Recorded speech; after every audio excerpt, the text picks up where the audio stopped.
আসসালামু আলাইকুম। মত প্রকাশ ৭১ চ্যানেলে সকলকে স্বাগত জানাচ্ছি। আমি মুহাম্মদ ইকবাল হোসেন। বিএনপিকে নির্বাচন থেকে দূরে রাখার ষড়যন্ত্র আর আওয়ামী লীগকে রাখা হয়েছে দৌড়ের উপরে অথবা করা হয়েছে ঘরছাড়া। এখন তাহলে দেশে হচ্ছেটা কি? বা নির্বাচনে তাহলে যেই নির্বাচনের কথা বলা হচ্ছে সেই নির্বাচনে অংশই বা নিবে কোন দল? যদি বিএনপি নির্বাচন থেকে দূরে থাকে আর আওয়ামী লীগকে যদি দাঁড়াতেই দেয়া না হয়, তাহলে নির্বাচনটা করবেটা কে বা কারা এই নির্বাচনের মূল আকর্ষণ হবে? যেই নির্বাচনের কথা বলা হচ্ছে, তাহলে কি নির্বাচন হবে নাকি নির্বাচন হবে না? এই সরকার কি ৫ বছর থাকবে কি থাকবে না? এই যে যেই আলোচনা সমালোচনা উঠছে তার এই জবাব কি, বা সেই জবাবের সমাধানেই বা কি? দেশ তাহলে চালাচ্ছে কারা, বা দেশ কোন দিকেই বা যাচ্ছে?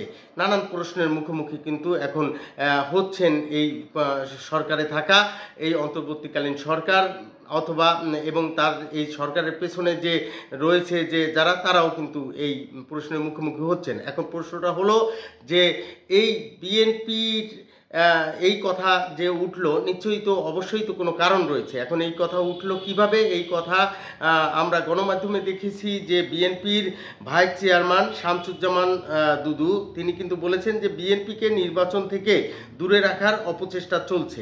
এখন আমরা আসি যে তার কথায় আমরা যদি মেনে নেই, তাহলে এই বিএনপিকে যদি দূরে রাখার যে ষড়যন্ত্র বা অপচেষ্টা যেটি আছে সেটি যদি হয়, তাহলে আওয়ামী লীগের অবস্থাই বা কী? আওয়ামী লীগের দেখেন যে আওয়ামী লীগের নেতাকর্মীরা যারা আত্মগোপনে রয়েছে তারা তো আত্মগোপনে রয়েছেনই, কিন্তু যারা দেশে রয়েছেন এবং যারা এখনও গ্রেপ্তার হননি বা যারা এখনও আত্মগোপনেও যাননি, তারা যখন আবার এই দলটি যেহেতু তাদের নিবন্ধন বাতিল করা হয়নি, কিংবা তারা সভা সমাবেশ বা মিছিল মিটিং করতে পারবে না এমন কোনো প্রজ্ঞাপনও জারি করা হয়নি, কিংবা কোর্টেরও কোনো আদেশ দেওয়া হয়নি, তাহলে এই দলটি যখন আবার তাদের নেতাকর্মীরা এই রাজপথে মিছিল করে তখন আবার তাদেরকে গ্রেপ্তার করা হয়। আমরা দেখেছি যে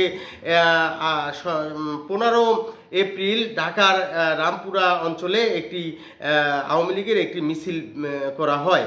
এরপরে আমরা দেখেছি যে সেই মিছিলে যারা অংশগ্রহণ করেছে তার মধ্যে যারা আবার নেতৃত্ব দিয়েছে, সেই নেতৃত্ব দানকারীর মধ্যে আবার এই ঢাকা মহানগর দক্ষিণ আওয়ামী লীগের যে সাবেক সাধারণ সম্পাদক মোহাম্মদ শাহের আলম মুরাদকে এই 17 এপ্রিল আবার গ্রেপ্তার করা হয়। এখন এই যে মিছিল করার পরে যে গ্রেপ্তার করা হলো, তাহলে এই আওয়ামী লীগের সংগঠনের নিবন্ধন আছে, আবার সভা সেমিনার নিষিদ্ধ করা হয়নি, বা তাদের মিছিল মিটিংও নিষিদ্ধ করা হয়নি, কোনো প্রজ্ঞাপন নেই, কোনো আদালতের কোনো নির্দেশনা নেই, তাহলে কি এই যে গ্রেপ্তার করা হচ্ছে সেটিই বা কেন?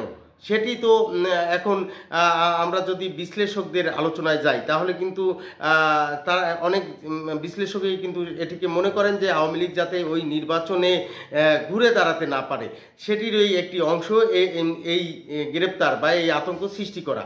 এখন এই আওয়ামী লীগ থাকলো দৌড়ের উপরে, আর বিএনপিকে আবার নির্বাচনে থেকে দূরে রাখার যে ষড়যন্ত্র অপচেষ্টার কথা বিএনপির ভাইস চেয়ারম্যান শামসুজ্জামান দুদু বললেন। এখন তাহলে নির্বাচনটা করবেটাকে, বা নির্বাচন যেই পর্যায়ে আছে সেইটিকে আসলে কি নির্বাচন হবে, বা সেই নির্বাচনের ট্রেন কত দূর সেটিও কিন্তু এখন দেখার বিষয়। আবার আমরা দেখেছি যে যেই আওয়ামী লীগকে তারা গ্রেপ্তার করছে মিছিল করার কারণে, কিংবা আওয়ামী লীগের নেতাকর্মী হওয়ার অপরাধে তাদেরকে আটক গ্রেপ্তার করা হচ্ছে। এখন এতেও কিন্তু আওয়ামী লীগ দমে থাকেনি। আওয়ামী লীগ কিন্তু দেখেন যে তারা আবার এই 18 এপ্রিল শুক্রবার তারা কিন্তু আবার মিছিল করেছে ওই রাজধানীতেই, অর্থাৎ এই মিছিলের সংখ্যাও বেড়ে যাচ্ছে আর মিছিলের লোকের সংখ্যাও বেড়ে যাচ্ছে, যেই কারণে আওয়ামী লীগের মতো একটি রাজনৈতিক দল যারা স্বাধীনতার নেতৃত্ব দান করে, মুক্তিযুদ্ধের সপক্ষের দল, তাদেরকে একদম যে নিচ্ছিন্ন করে দেওয়ার যে একটি কথা যারা বলতো, সেই জায়গা থেকে এখন কিন্তু সেটিকে একদম মিথ্যা প্রমাণিত করে এই যে এখন আওয়ামী লীগ কিন্তু এই মিছিলে নেমে যাচ্ছে, রাজপথে সক্রিয় হয়ে যাচ্ছে।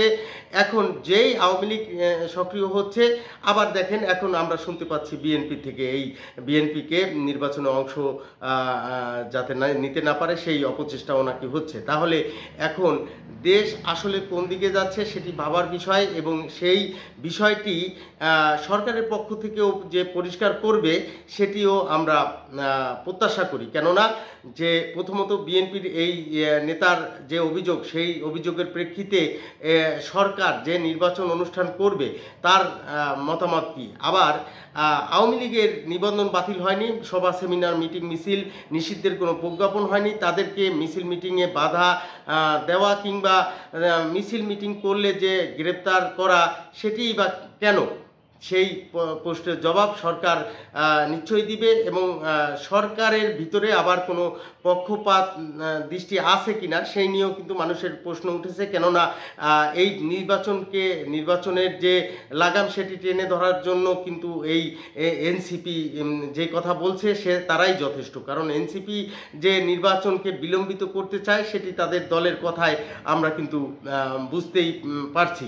তো সেই দিক থেকে আমরা যেটি মনে করি যে নির্বাচন নিয়ে কোনো ষড়যন্ত্র আছে কিনা, আর নির্বাচন অনুষ্ঠানে সরকারের কোনো গড়িমসি বা আছে কিনা, আবার বিএনপির বিরুদ্ধে বিএনপি যে অভিযোগ করলো যে নির্বাচনে তাদেরকে দূরে সরিয়ে রাখার যে অভিযোগ সেটি এই বা কেন করলো, আর আওয়ামী লীগের নেতাকর্মীদের এই কেন গ্রেপ্তার করা হচ্ছে মিছিল মিটিং করতে গেলে। মিছিল মিটিং যেহেতু দলটির নিবন্ধন বাতিল করা হয়নি এবং কোনো প্রজ্ঞাপনও জারি করা হয়নি, এই উত্তরগুলো সরকারের পক্ষ থেকে জানাবে এমনটিই আমরা দেশের সাধারণ নাগরিক হিসাবে প্রত্যাশা করি। সকলে ভালো থাকবেন। আসসালামু আলাইকুম।